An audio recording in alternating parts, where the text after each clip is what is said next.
Hi, everyone. Today we're going to talk about the options in high resolution microscopy we have available to us when we need to examine a sample. Specifically, we're going to talk about SPM, scanning probe microscopy, SEM, scanning electron microscopy, and TEM, transmission electron microscopy. We're very fortunate that most facilities, most characterization facilities contain these instruments, and so you have to make a decision in which one you're going to use when analyzing your sample, and you need high resolution nanoscale information. So today we're going to talk about the pros and cons of each technique with the goal of guiding you or helping to guide you in terms of which one is most suitable for analysis of your sample. I'm going to now switch the video off so that it doesn't hide or doesn't overlay part of the slides, and then I'll be back. I'll be visible again at the end. So when we're going to be considering which microscopy method to use, I'm going to focus on 4 major criteria to consider when selecting a microscope. The first is the resolution. The second is the sample prep. What are the requirements on sample prep? Are certain kinds of samples not possible with a given technique? Do certain techniques require a vacuum? And if so, does that constrain the method that one would use? Also, a criteria to be considered is if there's a need for large area screening. Sometimes a user will know exactly what part of the sample or what feature they need to image, but sometimes they need to do a little hunting and pecking in order to find the appropriate area. These different techniques, 3 different techniques, have different abilities with respect to this large area screening. And finally, probably the most obvious kind of criteria to consider is what kind of information does the technique provide? So we're going to talk about information regarding the morphology of your sample, the height or topography of the sample, chemical information, as well as material properties such as mechanical and electrical properties. So first, just one slide each on the technique. I'll start with the electron microscopes, SEM and TEM. The TEM essentially functions like a transmission light microscope, and it's shown here on the left, where you can see you start with an electron source, and the electrons will pass through a lens and some scan coils. It will then transmit through your specimen, which is going to be very thin, and as a result, through an aperture, and then finally imaged on a screen or a detector. An SEM functions very differently. It actually functions like a scanning confocal laser microscope.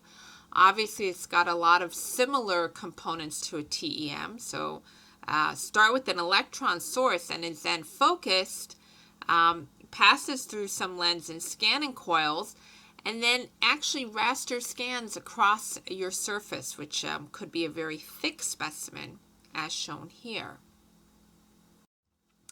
And then just one slide about scanning probe microscopy, or SPM, a very different imaging mechanism and scientific principle behind how an SEM operates versus the electron microscope. Here, everything is not based on electrons. Instead, it's based on a cantilever. So here is a cantilever beam with a very sharp tip shown here. This is actually an SEM image of such cantilever. The beam is typically hundreds of microns long, tens of microns wide, and a few microns thick. And so then a laser is reflected off the back end of the cantilever towards a position-sensitive detector, and that tracks the motion as this cantilever scans and interacts across the sample. Okay, so now that we've gone through just generally what each of the techniques are, let's dive into the criteria by which we would differentiate these different methods. So the first criteria is resolution.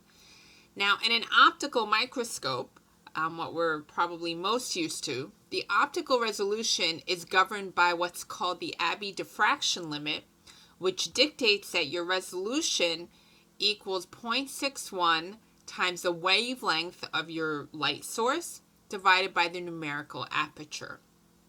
So this means you're always limited by the wavelength of your incoming light source. So for example, for a very short wavelength, for example, blue light, about 400 nanometers with an excellent lens, so high quality numerical aperture, your resolution will only be 175 nanometers. Now, because electrons have a much shorter wavelength than photons, that is the source of the very high resolution that electrons provide, because in general, in this webinar, we are exploring techniques that are giving or that are providing a few nanometers resolution. So in electron microscopy, the resolution will depend on the accelerating voltage, where SEM provides about 1 to 10 nanometers of resolution, and that's just in lateral. And TEM can go much higher resolution, so it's angstrom really resolution, sub-nanometer resolution, again in the lateral direction. Now, scanning probe microscopy does not work based on electrons, works off of these very sharp tips, and it measures the forces between the probe and the sample, and it can also provide very high resolution. So in the lateral dimension, it can provide on the order of 10 nanometers with a commercial instrument. Some more sophisticated methods can get you down to 1 nanometer. So really, the SPM is very comparable to the SEM in terms of its lateral resolution, whereas the TEM surpasses both. But there's another dimension that we can rate the resolution is for SPM, and that is in the vertical or Z direction. Because SPM does provide quantitative data in the Z, unlike SEM and TEM, we actually have a resolution scale in the Z or height. And in that direction, SPM is actually provides remarkable resolution. It's less than a nanometer or angstrom level resolution in Z. So 10 nanometers laterally, similar to the SEM, but very high resolution in Z. And notice that for SEM and TEM, we do not define a resolution in Z because it does not provide quantitative data on. So now let's move on to our next criterion, which was sample prep. And we'll start with the SEM and TEM sample prep requirements. Because these techniques require the interaction and penetration of electrons into your sample, sometimes that can put significant constraints on the sample. So for TEM, one would create very thin samples on the order of 100 nanometers or so that electrons can transmit through. The way you do this are with specialized instruments called a microtome or cryomicrotome, which does it at cold temperatures, which can create these very thin sections of samples. In SEM, the sample constraints are less stringent. We don't need to transmit through the sample. Instead, in SEM, we take advantage of scattering effects where the electrons just bounce off of a surface to generate an image. So a smooth surface is still required, but not this ultra-thin sample that we require in TEM. However, all electron microscopes, all SEMs and TEMs, operate in a vacuum. And that is because the electrons are tiny and can be deflected by ambient molecules floating around in the atmosphere. This means that any samples that might have some water in them will be dehydrated. This is a specific challenge for biological samples where if you take them into vacuum, all the water will evaporate. And so for some biological samples, that's a problem, especially if they want to characterize or image the sample in situ. So instead you can do freezing mechanisms so that you can freeze the water in the material as such. There are high pressure or even liquid measurements available with even the TEM, but this requires state-of-the-art equipment and expertise. There's also variable pressure SEM, and that can be done at pressures as high as 2,500 pascals, which is still pretty far from an atmosphere of pressure. Another challenge for SEM and TEM is that insulating samples can be challenging. So you have to fight what's called the charging effect on insulating samples. A way to try and get around that is to coat the sample with a thin conductive coating that doesn't have any morphology of its own. But you have to be careful on these samples not to introduce artifacts that one might mistaken for an actual feature, but really is just a result of this charging where the electrons have nowhere to go in this insulating sample. And finally, beam damage, radiation damage, is another concern with these electron microscopes, especially on soft material. For scanning probe microscopy, the sample constraints are really twofold. First, it needs to fit into the microscope head. Typically, the chambers for the SPM can be pretty constrained, so small. So the sample just has to be able to fit into it. The other main constraint one has with an AFM is the smoothness. So you have a piezo that tracks your motion in Z, your height, as you scan laterally over the surface, and that Z has a pretty finite range, typically outside the order of 5 microns. So what that means is that the samples need to be smooth on the level of the limits of your Z piezo.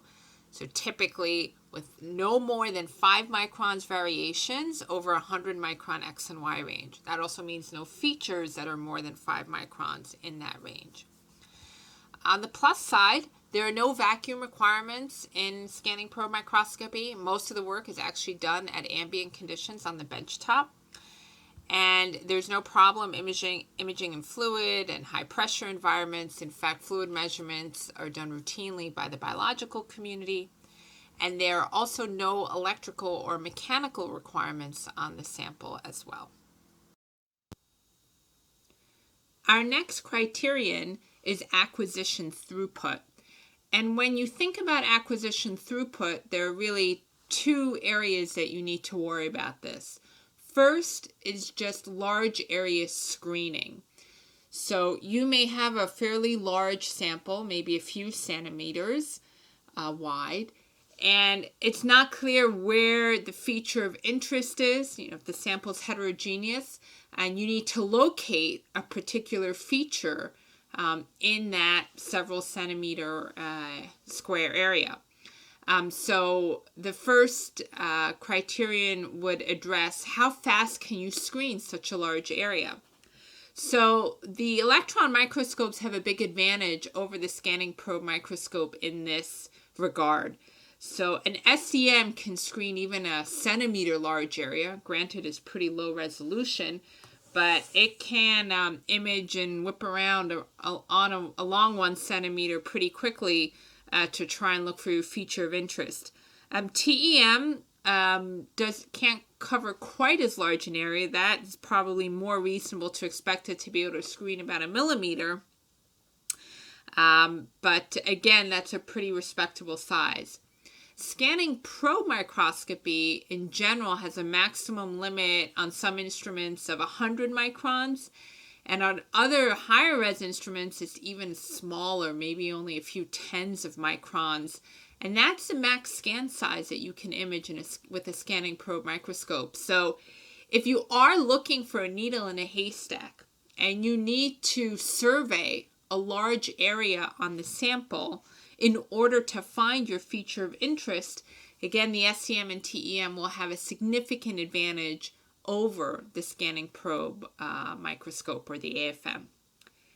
The second parameter that we would consider is once you find your feature of interest and you want to take a high resolution image now, how long does that take?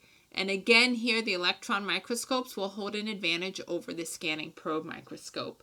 So depending on how well things have optimized, but once your parameters are set, it should only take a few seconds, maybe maximum a couple of minutes with your electron microscope to take a very, very high resolution image.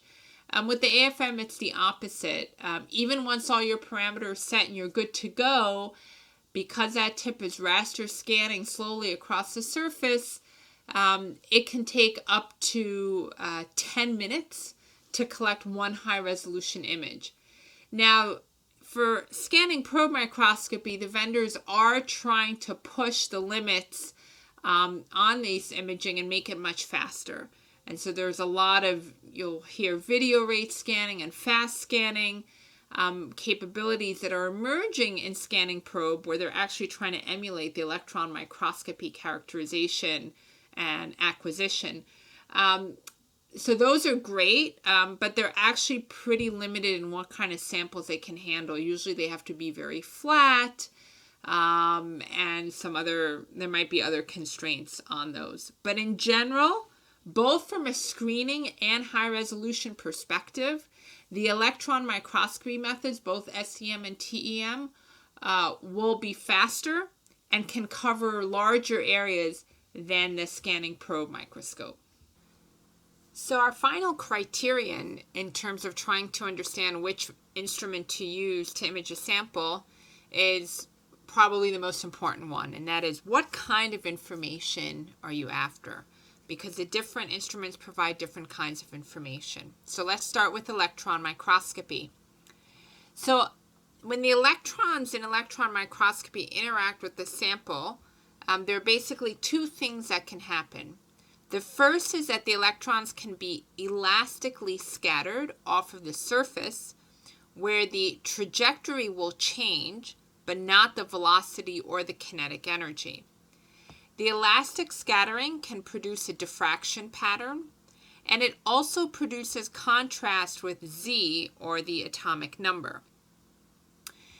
And finally, the elastic scattering produces backscattered electrons, which are shown here, which is one of the most common ways to get compositional contrast in the SEM, although it comes with somewhat degraded lateral spatial resolution. The electrons can also be inelastically scattered from the surface, where you get a transfer of energy from the electrons to the specimen. And so when this happens, what you get is the emission of secondary electrons, and this is probably the most common form of using an SEM, because the secondary electrons are what we image to get the morphology of the sample. It is surface sensitive and also gives us the best spatial resolution. You can also get the emission of X-rays, shown here, which provide you with elemental composition that you can then measure with an energy dispersive X-ray spectrometer, and that technique has several acronyms listed here. And finally, you can also have the emission of Auger electrons, shown here, where the emission relates to the energy difference between the outer shell electron and the inner shell, which occurs after the impingement of this high energy electron beam ionizes the atom on the surface. And Auger is the most surface sensitive technique available here.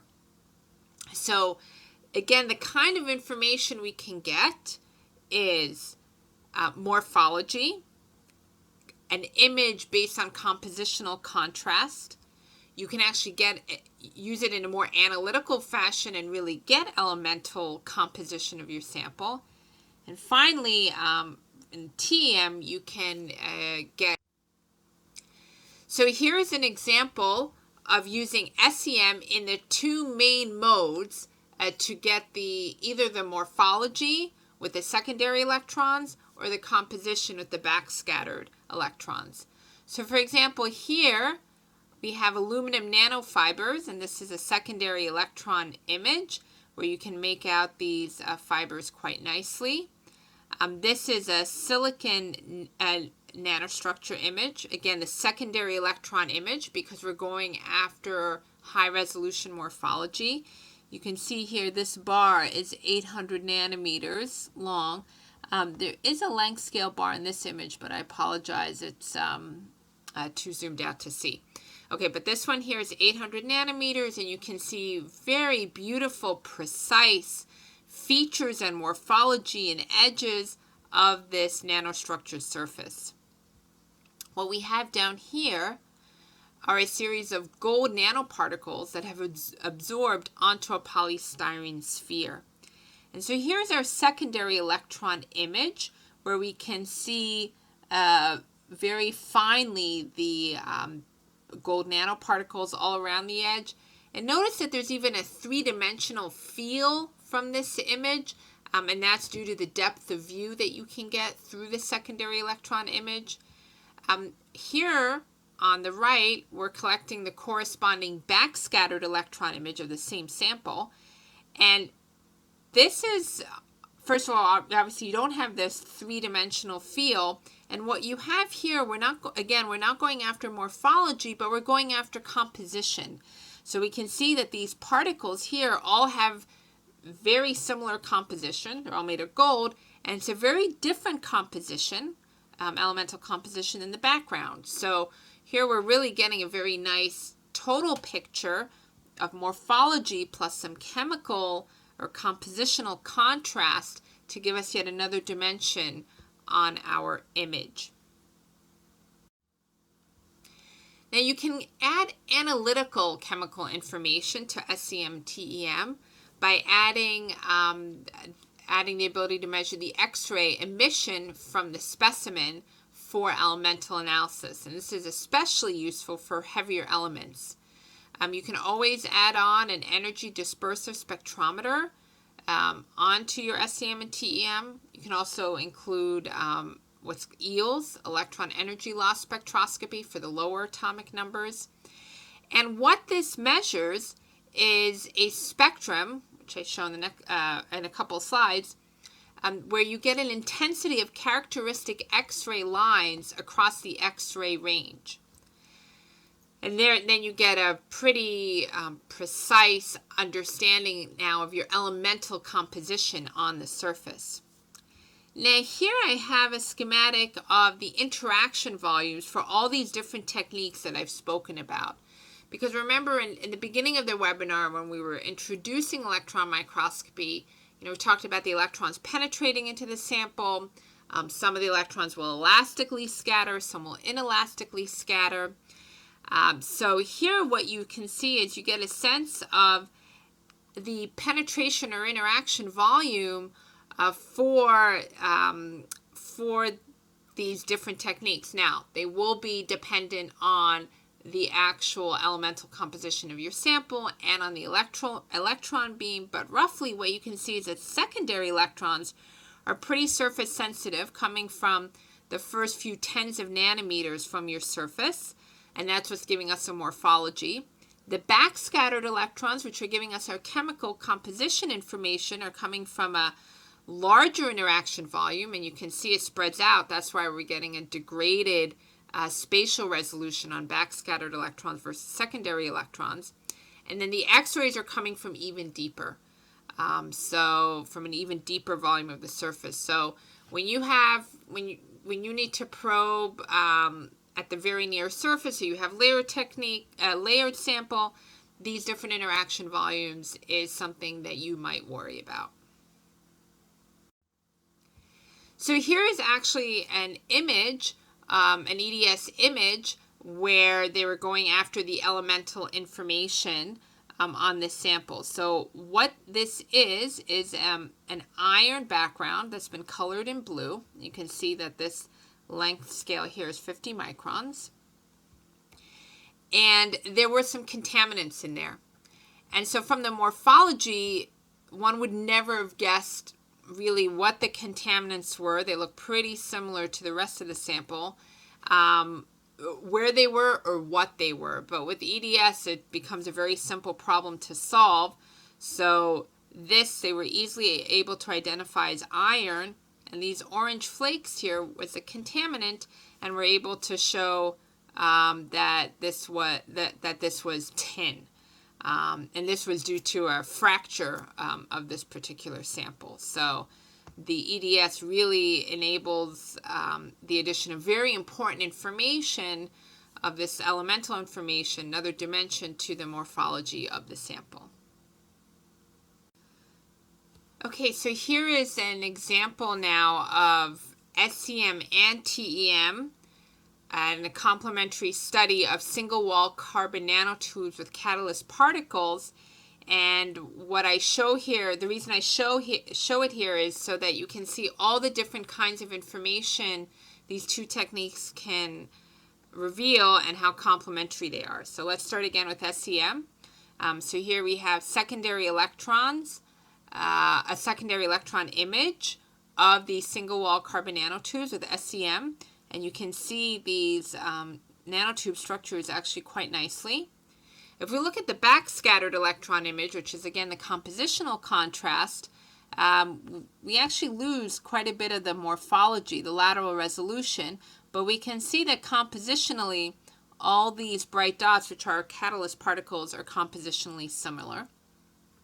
We can then do an EDS spectrum at various points on the surface to see compositionally what is on the sample on the surface, and obviously we pick up a lot of carbon and nitrogen, silicon and yttrium. This is from the catalyst particles, carbon from our single-wall carbon nanotubes. So get a good compositional image there. So the SEM is providing us with good large field of view and elemental information and these nanotubes and nanotube bundles. Then we can switch to the TEM to get this very high resolution data to try and visualize now individual nanotubes within a bundle. So this whole bundle here is for, something like these bundles here. Now with SEM we can't look inside of these bundles, but with TEM we sure can, and we can see the individual nanotubes comprising them and sticking out. So getting really nice contrast and this high resolution data from the TEM that we did not get from the SEM. So altogether, getting a really nice complete picture of the sample. So now we're going to switch gears to AFM or SPM. And it is a well-known method to produce nanoscale maps of surface topography in 3 dimensions. And I highlight this in red because it's a real differentiator between this technique and SEM and TEM, where we saw some images in SEM from the secondary electron images where you have a 3-dimensional feel. Well, in AFM, you actually get a 3-dimensional quantitative map that you can truly measure the topography. So for example, here is a pyrene nanosheet where you can measure the thickness, a very small thickness of this single sheet of pyrene. This is an AFM image of a live E. coli cell. You can see the structure and even morphology on top of it. These are some gold particles, very high resolution gold particles. So this image is only 450 nanometers by 450 nanometers. This is an AFM favorite, butterfly wings. There's a lot of really interesting nanostructure and morphology that can be visualized there. This is a human lung cell. Cells are very big, so this is a much larger scale image, right? This is 50 microns on an edge. There's a very interesting structure here of anodic aluminum, this periodic structure. But again, AFM, very straightforward to produce these 3-dimensional maps where you need to measure the height of a feature or the roughness of a feature. AFM can also measure some physical properties of your sample. And here I put probably the most common mechanical properties that it can measure are the modulus or stiffness of a material and its adhesion or stickiness. And here's just an example of AFM measurement of these properties on epithelial cells. So here you have an adhesion map. You can even create a histogram of the adhesion values to see what the spread is. And then here's the modulus or stiffness map on these epithelial cells, where you can see that on top here you have kind of a hot spot of the modulus, and it varies along the surface of this cell. And then again, you can construct the histograms where you can see that the differentiate, obviously, the modulus of the background from the modulus on the cell, which almost has a bimodal distribution, right? A peak here and a bit of a peak here. In addition to the mechanical properties, AFM can also measure electrical properties on the surface. And here's just an example measuring conductivity. This is using a mode called conductive AFM, and it's imaging a composite lithium-ion battery cathode material. So you get the topography shown here on the left in one image, and then you can measure the current flowing through this sample. So you have a tip with a conductive layer, and you bring it to the surface, and you apply a bias voltage, and that way you can get a current map that you can then correlate with the topography and the features on the surface. And so you can actually form this composite image here where you get the current map overlaid onto the topography. But because you have this mechanical interaction between your tip and sample, you have the ability to probe properties like the mechanical properties, which I showed on the previous slide, and electrical properties, for example, shown here, that can be measured by direct contact of the tip. And finally, in terms of chemical information with AFM, this has always been a gap in AFM, especially compared with its electron microscopy analogs, which has really great tools to get chemical information with. And this is an area of very active research in the AFM field, especially in the past 5 to 7 years.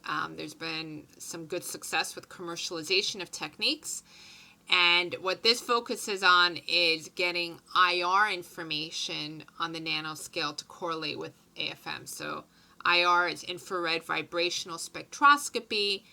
There are a lot of chemical functional groups that have signature peaks in the IR corresponding to molecular vibrations of key groups. It's known as the molecular fingerprinting area or region for organic chemistry molecules. So for example, here, what they've looked at was a diblock copolymer, so 2 components, PMMA and polystyrene. And you can see here, this is our classic AFM topography image here, and then a higher resolution image here. And you can see the 2 components, but you don't actually know which one is which. And so then what they did is this AFM-IR absorption measurement, pretty sophisticated measurement using light that bounces off of the cantilever and then collected similar with an interferometer similar to how it's done in FTIR. And so at the 1730 wave number peak, which is a characteristic peak, I think, in the polystyrene, you can see very clearly one material having high absorption versus the other. When they go off resonance, where neither material absorbs well, they both lose resolution. So this gives us the ability to get some now chemical information on our sample in conjunction with the topography. So we've come to the end of the webinar, and here I would just like to summarize some of the differences that we've discussed between SEM, TEM, and scanning probe microscopy with respect to the different criteria that I had laid out at the beginning of the webinar. Here, the top half of this spreadsheet or chart, it compares some of the operational points between the different techniques. So if we look at something like sample prep and requirements, we can see that SEM may require a conductive coating for the insulating samples. TEM will require very thin sections. AFM SPM actually has the least amount of requirements on sample prep because the samples only have to be smooth as defined by the limit of the Z piezo. In terms of surface sensitivity, for SEM, depending on what is being collected, it can be there are a few nanometers or even tens of nanometers penetration of electron penetration into the surface. The TEM doesn't have surface sensitivity per se, but remember that it's only looking at very thin 100 nanometer or less sections. And then in terms of AFM, it's typically into the nanometers. In terms of whether a vacuum is required, we discussed that SEM and TEM require a vacuum. AFM, SPM does not, and that also implies that fluid imaging, very easy and fairly common to do in the AFM, SPM world, much more challenging to do in the electron microscopy world. And then finally, throughput, in terms of a screening and high resolution aspect, the electron microscopy methods have a big advantage over AFM and SPM. Although when I was discussing this with a fellow TEMer, he said you always have to look at the throughput combined with the sample prep requirements. So, as I said, he was a TEM microscopist, and although the imaging was fast, he said, you could spend days on trying to thin section particular samples. So he said that when you look at it, the whole picture in combination, sometimes the more difficult sample prep will overwhelm maybe acquisition throughput in the actual imaging. Now, in terms of the information that we're trying to get, we discussed morphology, which is actually very strong with all three techniques. Chemical specificity, where SEM and TEM have much more powerful capabilities than AFM. AFM is really the only kind of chemical specificity that it would have at this point is really AFM-IR. And then true height or Z information, topographic information, AFM is very strong in that. SEM, TEM, much weaker. You can get this 3D feel, but very difficult to get true quantitative Z. Mechanical properties is another strong point of AFM. And then finally, crystallography. That is something uniquely that can be measured with SEM and TEM.